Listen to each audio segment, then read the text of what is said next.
Sahana vavatu, sahanau bhunaktu, saha viryam karavavahai, tejasvinavadhitamastu ma vidvishavahai. Om Shanti Shanti Shanti.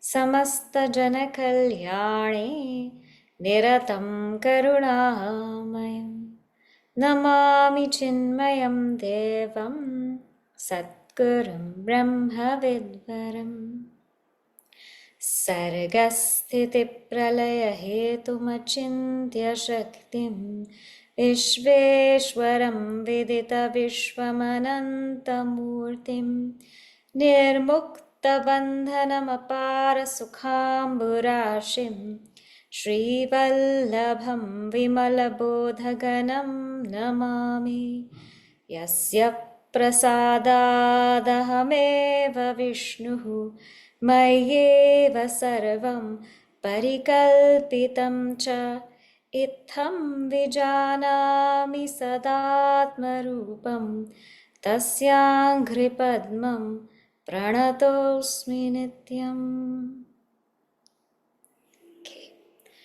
We'll read the verses we covered last time from verse 38 to 42.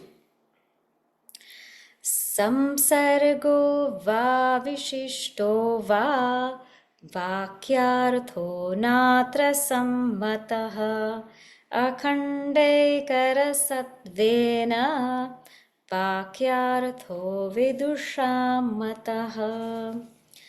Pratyagbodho ya abhati sodvayananda-lakṣaṇah advayananda-rupascha pratyagbodheka-lakṣaṇah ithamanyonyatādātmya pratipattiryada bhavet abrahmatvam tvamarthasya vyavarteta tadaivahi tadarthasya cha pārokṣyam yadyevam kim tatashṛṇu pūrṇānandekarūpeṇa pratyagbodho vatishtate tattvamasyādi-vakyam ca tādatmya pratipadane lakṣyau tattvam padarthau dvau upādāya pravartate. So what have we seen so far? We've seen that in verse 38, there's a certain way to interpret tattvamasi, and it is the essence of tattvamasi is oneness. So it's not that one is objectifying the other, it's not that one is qualifying the other, meaning it's not that one word is objectifying the other, not that tat is objectifying tvam, or not that tat is qualifying tvam, or tvam is qualifying tat. What it means is akhandaika rasa, just oneness, one homogeneous mass. And then what it says, when we come to the depth of tattvamasi, this pratyak bodha, this inner consciousness which shines, which is revealed, that is none other than advayananda-lakṣaṇa. That is not other than the non-dual truth. So that inner consciousness is the non-dual truth, and that advayananda rupa, that non-dual consciousness, is the inner consciousness. So the inner consciousness, witness consciousness, is the supreme self, and the Supreme Self is the inner consciousness. It has to be tied in both ways. So both ways, there is this oneness. I am that I am. And this is the understanding that we have to come to.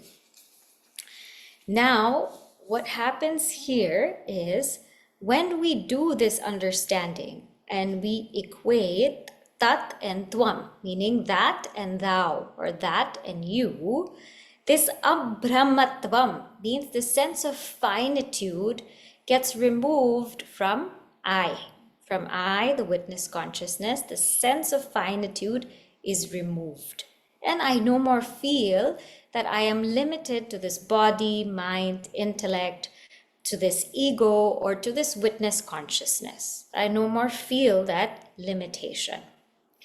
At the same time, what we saw is that when we have this realization that pārokṣyam, that remoteness of Brahman, that Brahman being far, being other than me, being something to be attained in time, in another place, that remoteness, that otherness of Brahman, that gets removed. And I no longer feel the difference between the Supreme Self and I. There's just absolute oneness. So that absolute oneness is that witness remains as that infinite consciousness. The walls of the witness are broken. It's totally broken. Now, what happens here, right? So we have seen very clearly Adi Shankaracharya ji has expounded on these three words. So on the word tvam, he expounded from verses 11 to 27, a whole series. On the word tat, or that, from verses 28 to 36. Then asi, or that oneness, or the meaning of the sentence, from verses 37 to 41. He has explained how this oneness actually should happen. It's a two-way oneness. And in that two-way oneness, that remoteness of Brahman gets removed and the limitedness or finitude of that witness consciousness gets removed. Is explained. So what is there left to do? In verses 42 to 48, and where we left off was 42, he's explaining how we actually comprehend these terms, right? How do we comprehend this process? So he says here, tatvamasyādi-vakyam, tatvamasyādi-vakyam. In these great statements, vakyam, in verse 42, like tatvam asi, etc., tadatmya pratipadane, they reveal tadatmya, they reveal oneness. How? Laksho tatvam padarthau dvau. In those two words, dvau padartha, in the two meanings of the words, they are to be comprehended laksho, means in their implied or deeper meaning. Upadaya pravartate. This is what we should take up. This is what we should understand. And so now, this is what Adi Shankaracharya ji is thinking. He's saying that we know that there's a oneness between tat and tvam. We have gone through the process, but let us go through the process in our entire mind. Meaning, let us verbalize the process. Because many times when we just say, okay, I understand, this is oneness, right? Tat and tvam, they're one. You remove the conditionings and you equate them, and their essence is that one pure consciousness. I get it. So Adi Shankaracharya ji says, yes, we get it, but let's go step by step. Now it is like a review almost, so from 42 to 48, he's going to go step by step and actually verbalize this whole procedure for us so that it's clear. Because many times when we sit somewhere, we listen or we read something, we think we understand. But then when we actually have to talk about it, we find that there are gaps in our understanding. Or when we have to write about it, then we say, okay, this part I didn't really get. So now he's going to give us this comprehensive understanding. So what does it mean to understand tvam asi through lakṣaṇa, vritti, or through implication, the method of implication? Vritti, method, lakṣaṇa, the method of implication. What does that mean? So now we start in verse 43.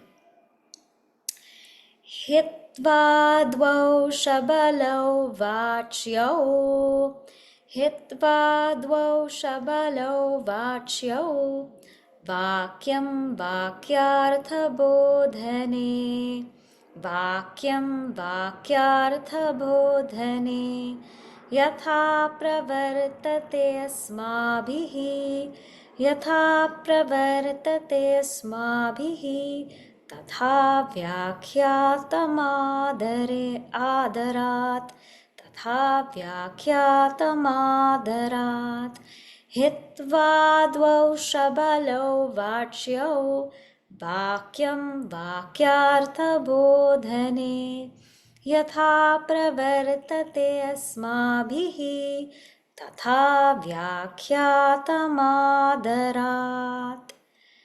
So what is he saying? He says, hitva. Hitva means having discarded, having dropped, having let go. Dvau shabalo vācyo. These two, shabalo means qualified, vācyo. These two qualified meanings. These two qualified meanings means tvam as jiva and tat as Īśvara.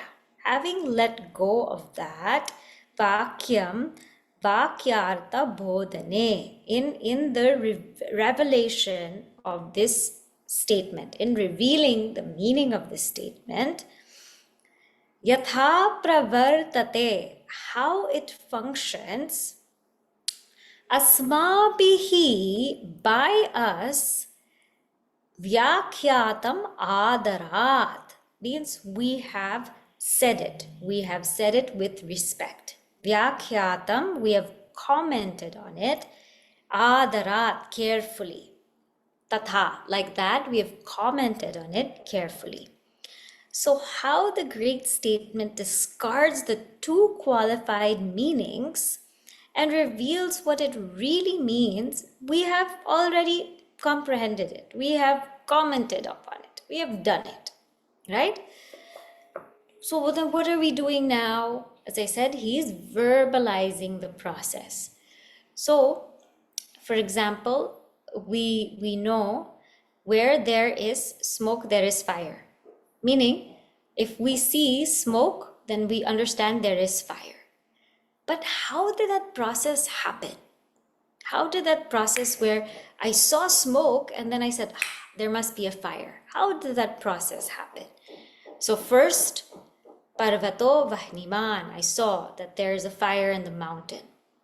And then why did I see it? Dhumat, because there's smoke. And how did I associate the two? Yatra yatra dhumaha tatra tatra vahni. Wherever there is smoke, there is fire. And how do I know wherever there is smoke, there is fire? Because I have seen it before in the kitchen. So now I know when there is smoke, there must be fire. So that thought takes place very, very quickly in my mind. But what is that thought process behind that thought? That is what we're going to go through. So here Adi Shankaracharya says, I already explained everything to you. But now I'm going to explain to you the thought process behind it so that there is more clarity.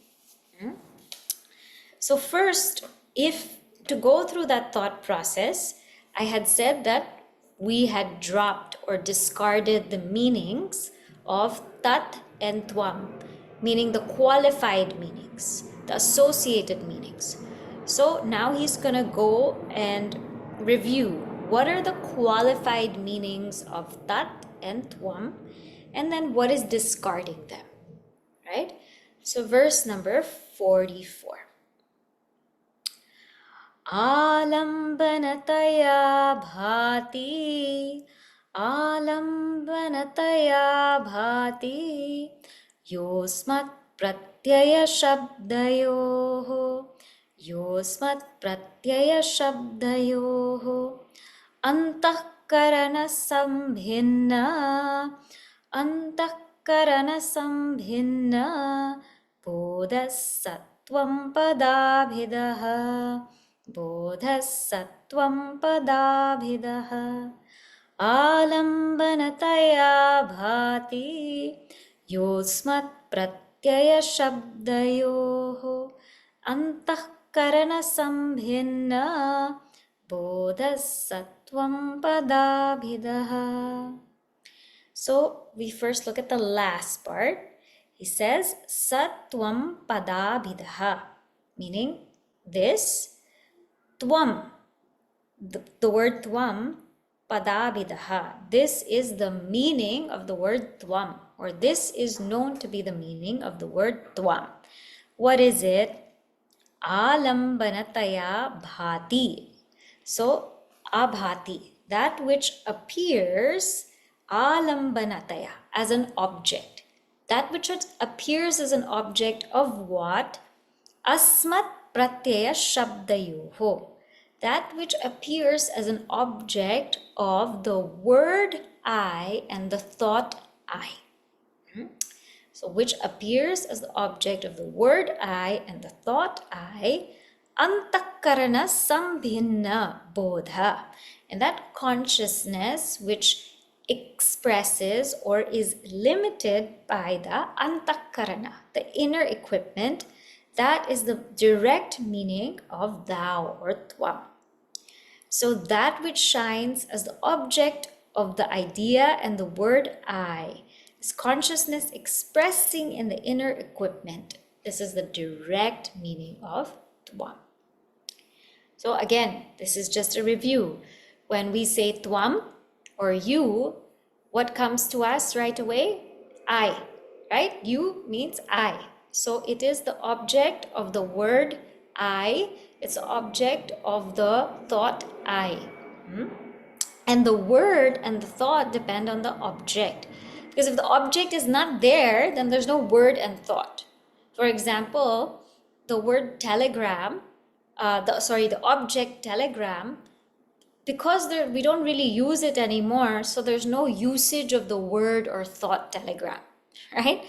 Or Betamax, right? There's no object Betamax really anymore, so we don't use the word or thought Betamax. So the object is like a support. When the object is there, there is a word and there's a thought that's comprehended. So CD-ROM is an object. Oh, we don't see that anymore. So there is no word that we really use, CD-ROM or thought CD-ROM. But here that object is I, is this person I.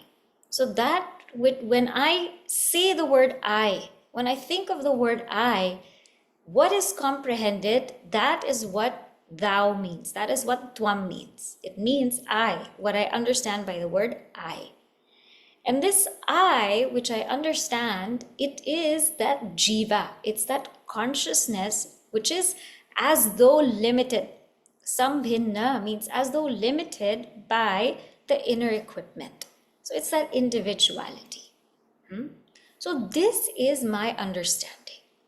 This is my regular understanding. Whenever somebody says you come here, I understand I. And what I understand by I is this sense of individuality, this ego, this jiva. So this is the direct meaning of tvam, of thou. Now, what is the direct meaning of tat?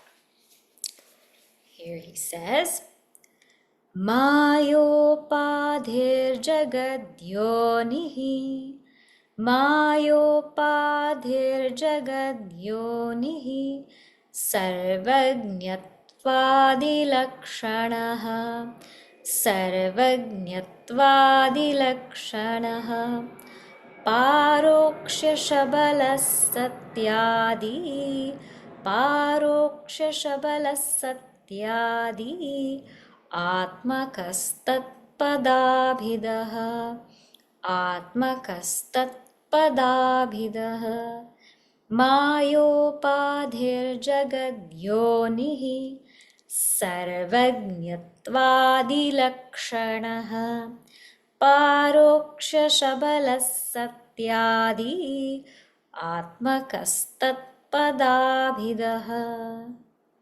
So what is the direct meaning of tat, of that? He says māya-upādhī, that which has the conditioning as maya. So for jiva, our conditioning is avidya. We are limited by avidya. For Īśvara, the conditioning is maya. And Īśvara is jagat-yoni, means the womb of this creation, the cause of this creation.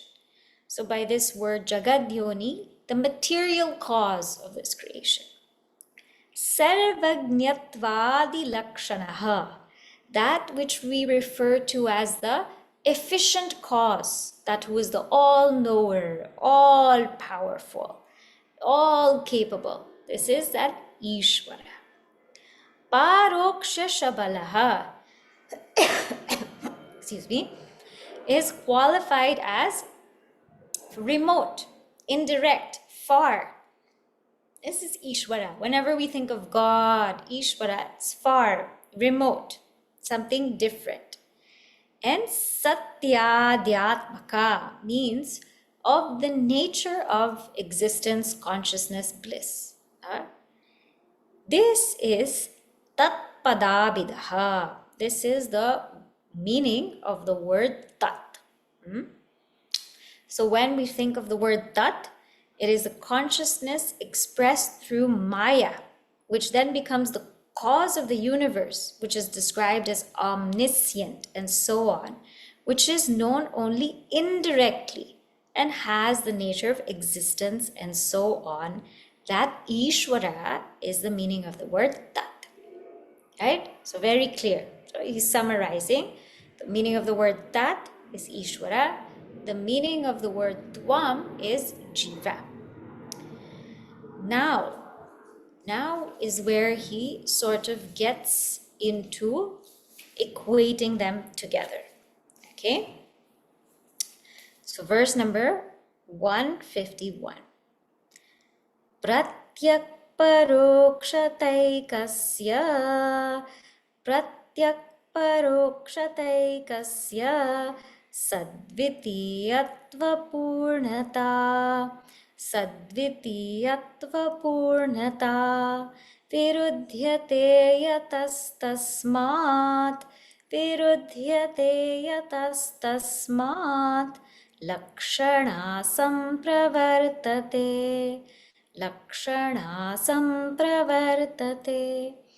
pratyak pārokṣyaśabala sadvitīyatva-pūrṇata viruddhyate yatastasmāt lakṣaṇā sampravartate. So he says here, now what's happening? We're trying to equate the two, but viruddhyate, there's a contradiction. They're opposing each other. How are they opposing each other? Pratyak pārokṣyata. So that tvam is inner. Pratyak, it's direct. I know it. But that tat, or that Īśvara, is paroksha, is remote. That tvam is sadvitiya. Sadvitiya, it means it has this duality, right? Or multiplicity. There are many, many jīvas. There are many jīvas. There are many individualities. There's a whole thing of multiplicity. But that tat, or that is pūrṇa, is complete, is whole, is just one. So here I am, very direct, very much me. It's so immediate, but Īśvara is so remote. Here I am in multiplicity, because there's so many jīvas, I feel, And there, that Īśvara is just totally pūrṇa, whole. And there is some contradiction here. So then, what do we have to do? We have to take up lakṣaṇa. Lakṣaṇa means implication, implied meaning. It means a deeper meaning. Sampravartate. We have to accept that. Now, why do we have to accept that? Why do we have to accept that? Now, verse number 47. Mānāntara-virodhetu mukyārthasya parigrahe mukyārthena vina bhute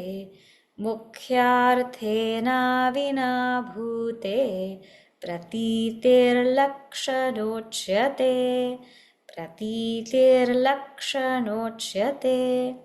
mānāntara-virodhetu mukyārthasya parigrahe mukyārthena vina bhute pratītirlakshanochyate.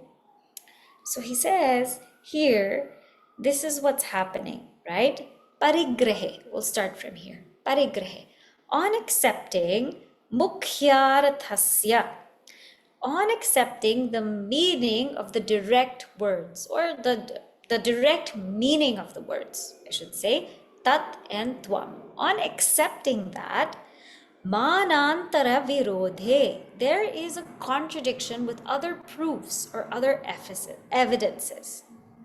And therefore, mukyārthena avina bhute, what I have to do is I have to take something, avina bhute, which is related mukyārthena, with a direct word.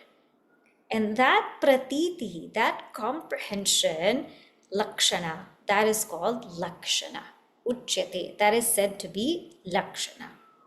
So if the direct word meaning throws up an inconsistency with what is pointed out by other proofs and evidences, the sense consistent with its word meaning that is intelligently suggested by the terms is to be accepted.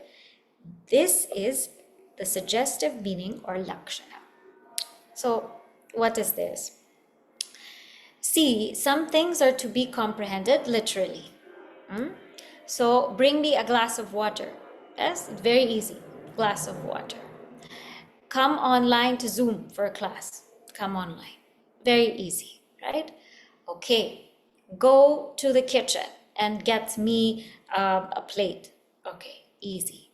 So sometimes we speak in these terms which are so direct. And when they're direct, very easy, we can comprehend. But sometimes there are these things which we will only know by implication, not direct. So, for example, at work, there's so many crazy things happening. And then we say, the fox is acting up again. Maybe somebody will say, the fox is acting up. Now, if you're new to that workplace and somebody says the fox is acting up again, now obviously you know that there's no fox in the workplace. There's no fox. You don't see a fox in the workplace. But you're hearing somebody saying the fox is acting up again. And so to you directly, you don't see a fox. But you're hearing somebody else say a fox. And that person is quite credible. So therefore, you try to put these two things together and you say, oh, okay. Must be, that there's a person who's like a fox, who's maybe cunning like a fox and who's acting up again. Must be that, right? You put two things together and you make sense of it. That's called lakṣaṇa. You're looking for the deeper meaning of the words and you're getting it. But the deeper meaning is always related to what that context is. So because the fox is acting up again means you take cunningness, which is related to a fox. You don't take like timidness. That person must be so timid and is acting up again. You take something related to it. So cunning. Maybe this person is cunning like a fox and is acting up again. This is called lakṣaṇa. And we do this all the time. All the time. When we are driving in the highway and it says don't drink and drive. Now here you go. You have a bottle of water that is like right beside you and you're thirsty. And you read the sign. It says don't drink and drive. Now what are you going to do? You're going to drink your water, because then you understand that it doesn't mean don't drink water and drive. It means don't drink alcohol and drive, right? But not everybody is telling you exactly what it means. We have to read between the lines. So, when you're driving, it'll say if there is an accident, pull over to the shoulder. Oh, shoulder, what does shoulder mean? The shoulder is this. But then we have to understand lakṣaṇa. Shoulder means the side. Go to the side of the highway. So whenever we're trying to see the meaning of something, right? And its direct meaning is contradicting something else, right? It's contradicting something else. Then I have to take something related to it. So when the scriptures say tvam asi, tvam asi means literally, if we take it just literally, it means you are God. Now you are God, this statement is given to me. And this is given by the scriptures. So it's one pramana, manantara means another pramana. So it's given by the scriptures here. You are God. At the same time, my experience of you are God is I am not God. I cannot create like God. I am not all-knowing like God. I am not all-powerful like God. I am definitely not God, right? Nobody even really listens to me. I'll be lucky if somebody listened to me, right? So I am not God. So I have this statement from the scriptures that says, you are God. And then I have my direct experience that I am totally not God. So what do I do? So I have to try and put these two things together, right? I cannot discard my experience and I cannot discard the scriptures. I cannot discard my experience because it's so strong. It's an actual proof for me. And I cannot discard the scriptures because the scriptures are the source of knowledge. And not only that, as we saw, it comes in the scriptures again and again and again in so many ways. And even if somebody says, okay, I don't want to take the scriptures. Look at the lives of realized masters. This is what they proclaim. So I cannot discard that. I cannot discard my experience. So what do I have to do? Mukyarthena avina bhute means I have to take something avina that is connected, that is related to it. And when I do that, that comprehension that comes, that rises, that is called lakṣaṇa. That is called the implied meaning. So this is what we have to do. We have to come to this implied meaning. And this, takes three things. One is it takes the background knowledge of Vedanta, right? To understand what the scriptures mean by tat and tvam. Two is it takes faith that the scriptures have said something, I'm experiencing something, I have faith that there's something there and I'm going to try and work it out, right? And it also takes common sense. It also takes common sense. I have to look deeper into it. So when we come to these words, and any words in day-to-day life, even when lakṣaṇa vritti is given to us, right? She's a lion. I have to also use this. I have to use my background knowledge of animals, a lion. I have to use some faith that, okay, this person is saying she's a lion, means maybe she's so strong, right? And I have to use my common sense that she's not an actual lion. She's not looking like a lion, but she must be very strong like a lion. So these things are required to understand the implied meaning. Now, he's going to explain what kind of implied meaning do we take. Because there's many different types of lakṣaṇa. It's not just one type, there are 3 types. So what kind of implied meaning are we going to take? So here now, this is in verse number 48. Tatvamasyādi-vakyeshu lakṣaṇā bhāga-lakṣaṇā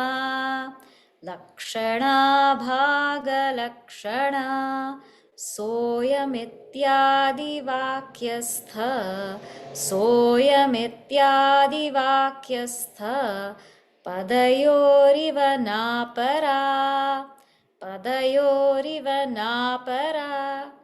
tattvamasyādi-vakyeshu lakṣaṇā bhāga-lakṣaṇā soyamityādi-vakyastha padayoriva nāpara. So he says, tattvamasyādi-vakyeshu, in statements like tattvam asi, what is to be taken? Lakṣaṇa. The method is bhāga-lakṣaṇa, the reject accept method. And I'll explain that in a bit. Saha ayam ityādi vakyastha padayoho means this happens all the time, just like that is this or he is this man. It comes in these statements. We use this lakṣana in these statements. Iva, so like in these statements, where saha ayam ityādi, that is this. In these types of statements, na apara, and not another. So in the statement that thou art, the reject accept method is to be employed, as in the sentence, he is this man. No other method can be applied. Okay, so now here's where Vedanta gets a little technical, but it's important to understand because it gives so much clarity as to how to comprehend this statement. So there are 3 ways we can comprehend it. Okay, and I'll make it easy so you don't have to worry too much. One is called ajahat-lakṣaṇa or ajahal-lakṣaṇa. One is called jahat-lakṣaṇa or jahal-lakṣaṇa. And one is called bhāga-lakṣaṇa or bhāga-tyāga-lakṣaṇa or jahad-ajahal-lakṣaṇa. So don't worry about the terms. I'll explain everything. So first one, when we say jahal-lakṣaṇa, it literally means this implication or this implied meaning where we completely drop something there. So the common example in our scriptures is Gangayam Ghoshaha. Means that there's a village in the Ganga, in the river Ganga. There's a village in the river Ganga. Now when we hear the statement, there's a village in the river Ganga, that's a little absurd because there cannot be an actual village that exists in the river Ganga, right? So what do we have to do is we drop the river Ganga completely. We drop the river Ganga completely and we take up an associated meaning, which is on the banks of the river Ganga, there is a village. So this is called jahat-lakṣaṇa because it is the method of implication, lakṣana, by completely dropping something. And in this statement, we're completely dropping the river Ganga. And we're saying the village is not in the river Ganga, but it's in the banks of the river Ganga. Another example is the chair has approved of this new project, right? So when we hear the chair has approved of this new project, how can a chair approve of a new project, right? So we completely drop chair and we take chairperson. So then it makes sense. Okay, the chairperson approved of the project. So we drop completely that chair and chairperson. We take something associated to it. So this is called jagat-lakṣaṇa. The other one is called ajagat-lakṣaṇa, whereby we don't drop anything, but we add something. Ajagat, we add something. So the common example in scriptures is shono dhavati, the red runs. Shono is actually kind of like this brownish color. They say like tawny, this brownish color. So this tawny, this red thing, this red runs. And what it actually means is the red horse runs. So this is in, like, let's say you're in this place where there's horse racing and everything, and somebody says the red runs, So we're supposed to understand the red horse runs. So we add something there. We add something there to make sense of the statement. So it's called ajagat-lakṣaṇa because it is the method of implication where we add something. So if you see a day-to-day example, all of us say this. We say the car is coming. Now, how is the car actually going to come? Unless it's a Tesla. But even that car needs somebody in there, right? So the car is coming means what? The car with the driver is coming. A car is not going to come on its own, right? So here we're keeping car and we're just adding a little bit more so we can understand it completely. So these are the two methods, right? Now the third one is almost like a combination of the two. The third one is called, as I said, ajagat-lakṣaṇa or bhagatyaga-lakṣaṇa. Bhagatyaga-lakṣaṇa means what we do is we let go of a part. We don't let go of the whole thing, we let go of a part. And only a part is let go and something is retained. That's why it's like a combination of the two, right? And this bhagatyaga-lakṣaṇa is also called bhaga-lakṣaṇa. So it is the method of implication wherein we retain tyaga, a part. Now, what is an example? Well, we see, let us say we're trying to equate wave is ocean. The wave is the ocean. Now there, how do we do that? We're equating the wave is the ocean. We get a statement like this. The wave is the ocean. So here in this statement, we're not dropping wave and we're not dropping ocean completely. We're not completely wiping wave out and completely wiping ocean out, right? Nor are we adding anything. We're not adding anything. What are we doing? We're dropping the waveness of the wave and we're dropping the oceanness of the ocean.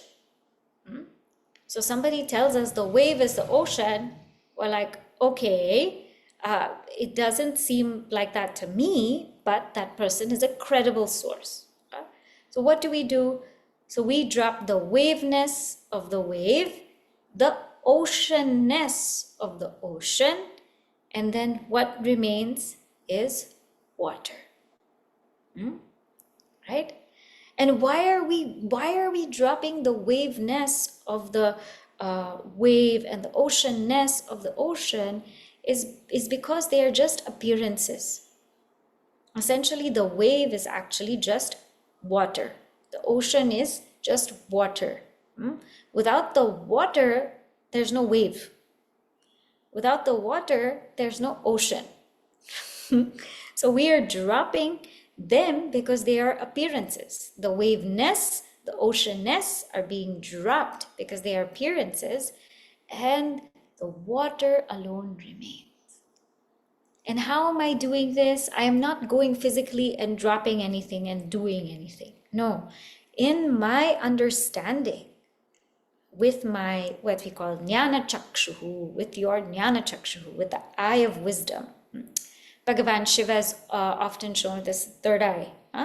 This is what we call the eye of wisdom, wherein in our understanding, we drop that and we arrive at oneness. This is what has to be applied.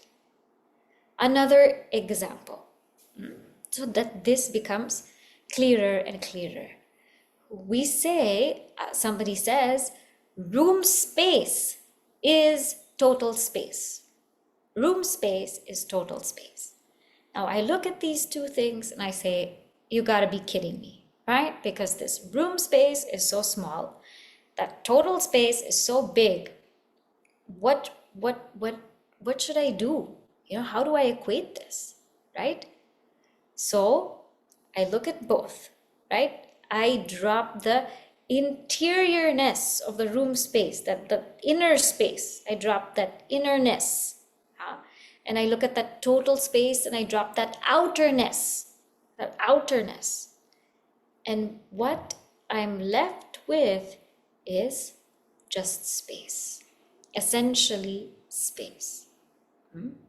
Because space is that actual essence. Space is all there is. Nothing can break space.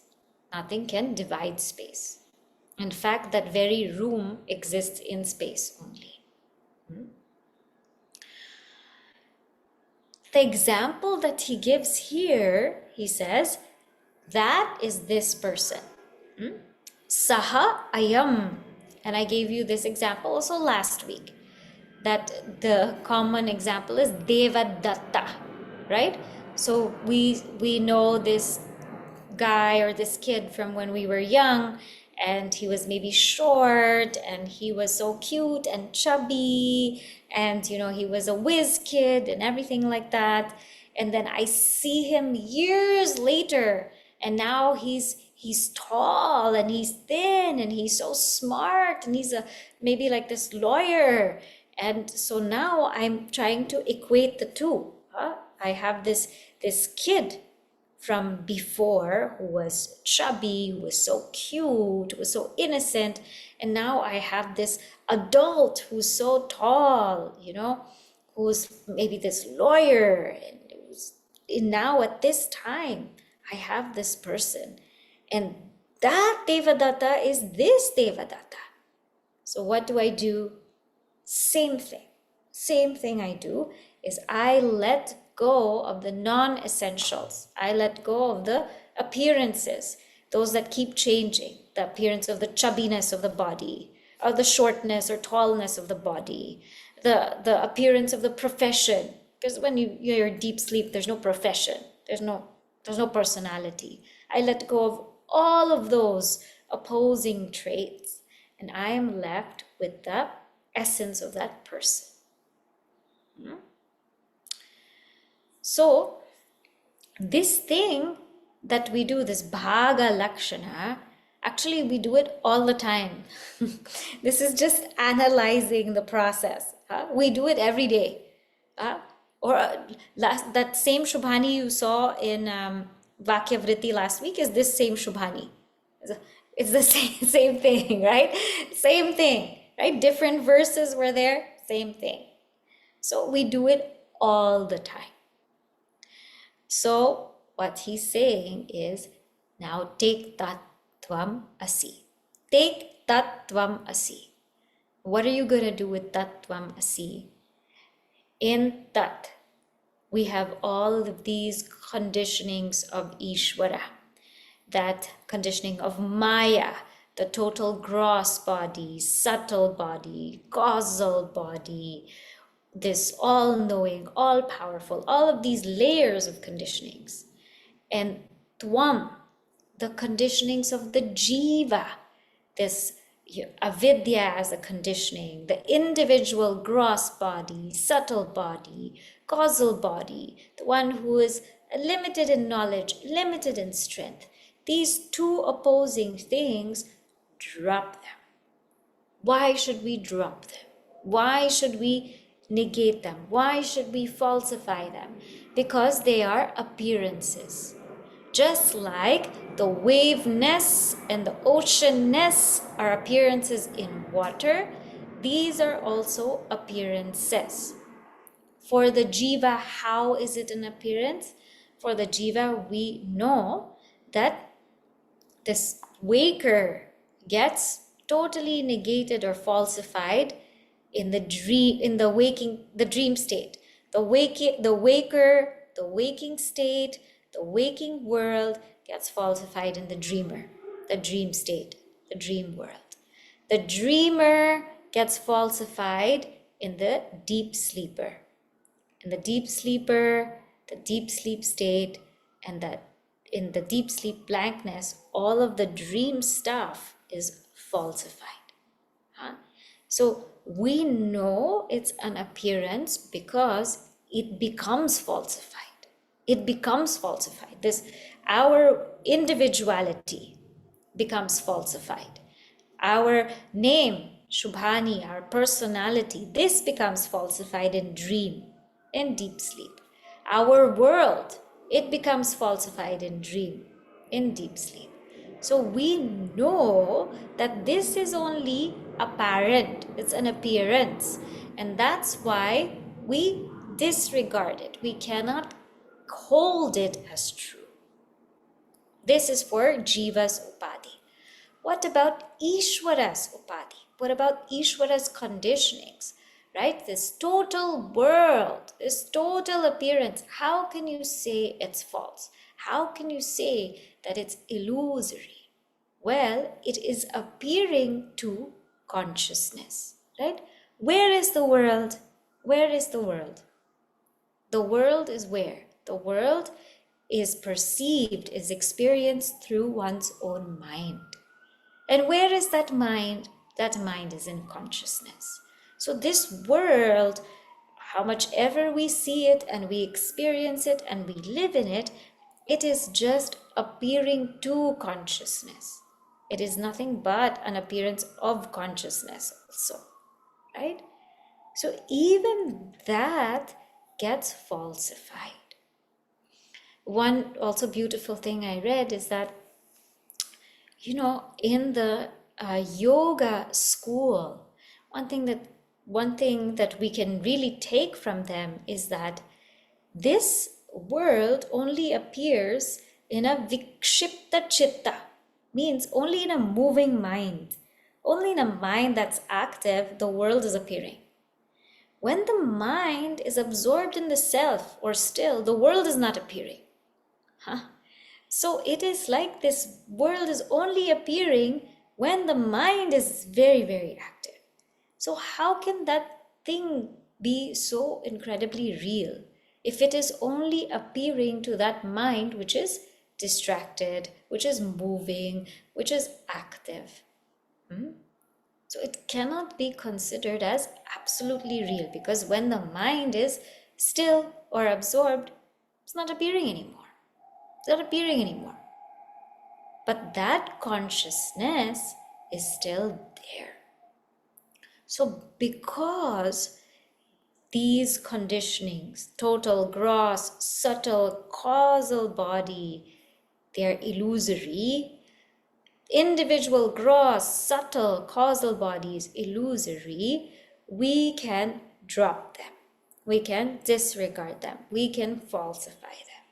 And when we drop them, right, we still retain the essence. And what is the essence? It's consciousness. So if you want to make a sort of formula, right? What formula would you make for tat? It's consciousness plus the total gross, subtle, causal body. And tvam is consciousness plus the individual, gross, subtle, causal body. And then we drop a part. What do we drop? We drop the gross, subtle, causal body on both sides. And what do we retain? We retain that pure consciousness. Consciousness alone remains.